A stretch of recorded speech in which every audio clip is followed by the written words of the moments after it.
As the crime surge continues in major U.S. cities, progressive policies are under the microscope. Let's bring in our panel. Kevin Walling, Democratic strategist, and Vince Coglianese, Daily Caller executive editor. Gentlemen, welcome. Mike, good to be with you. Thank you, Mike.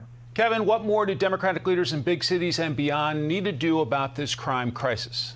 Well, certainly it is a crisis, Mike, and I'm happy to see the president going to New York City on Thursday to meet directly with the mayor to tackle some of these issues. They've talked about ghost guns, for example, reforming bail, which has released a lot of violent criminals on the streets. That's certainly something that Democrats and Republicans need to work on together because this is a crisis that affects all of us.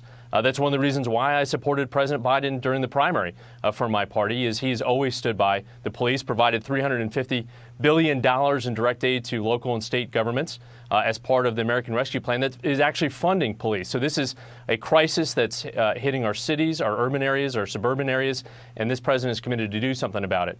Vince, what's your assessment?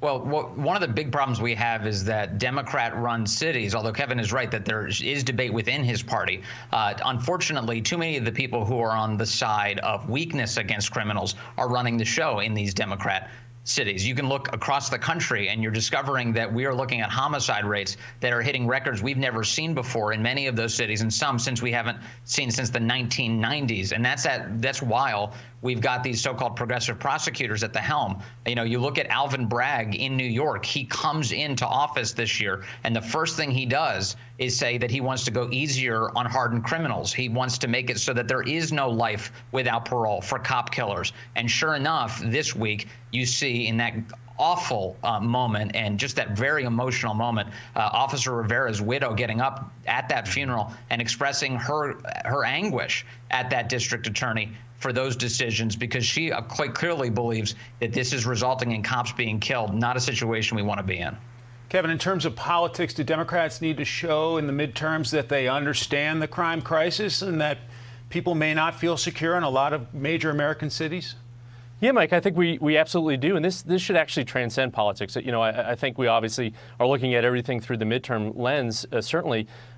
But that, you know, to Vince's point, that the speech that the widow gave is horrifying. And the fact that we lost those two officers tragically, I think that was the right response that we saw on the streets of New York with those cops lined up. I'm a Democrat that fundamentally rejects a lot of the work that these DAs are doing. We need to crack down on violent criminals. We need to make sure that we reform the bail system, but keep these individuals behind bars. You know, we saw the situation in Wisconsin, for example, with that horrible situation with the man killing so many on the streets with his car. That person should, there's no business being on the streets. So Democrats should stand with Republicans. We should stand together as Americans and fundamentally reject any efforts to weaken our system with regards to violent criminals. Vince, New York City voters hired Eric Adams, a former cop, to be their mayor. Is that a sign that things are shifting in the most liberal parts of this country?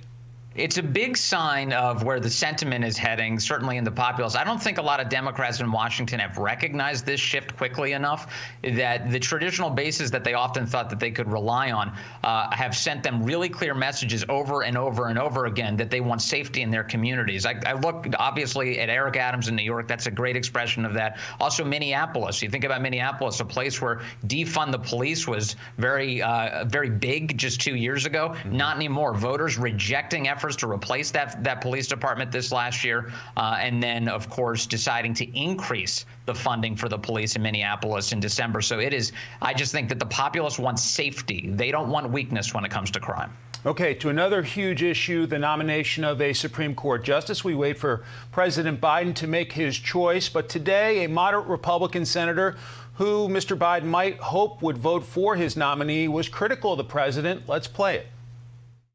Actually, it isn't exactly the same. I've looked at what was done in both cases, and what President Biden did was, as a candidate, make this pledge, and that helped politicize the entire nomination process. So making reference to the president pledging to nominate an African-American woman to the high court. Kevin, what about that criticism? Yeah, Mike, I'm actually with Senator Lindsey Graham instead of Susan Collins, who this morning on a different network said the judiciary should look like America. That's why the president did what he did in terms of announcing this during the campaign. It's similar to what President Reagan did when he said he would put the first female justice on the Supreme Court during his term, similar to what President Trump did with releasing names of justices before he was even elected that he would promote. So this is something that Republicans and Democrats have done before. This is going to be a historic pick for the American people. And as I said before, as Lindsey Graham said, it's high time that the American judiciary looks like the America in which it serves. Vince, I remember very well the nomination and confirmation processes for President Trump's nominees. What do you assess in terms of this nomination and the process going forward?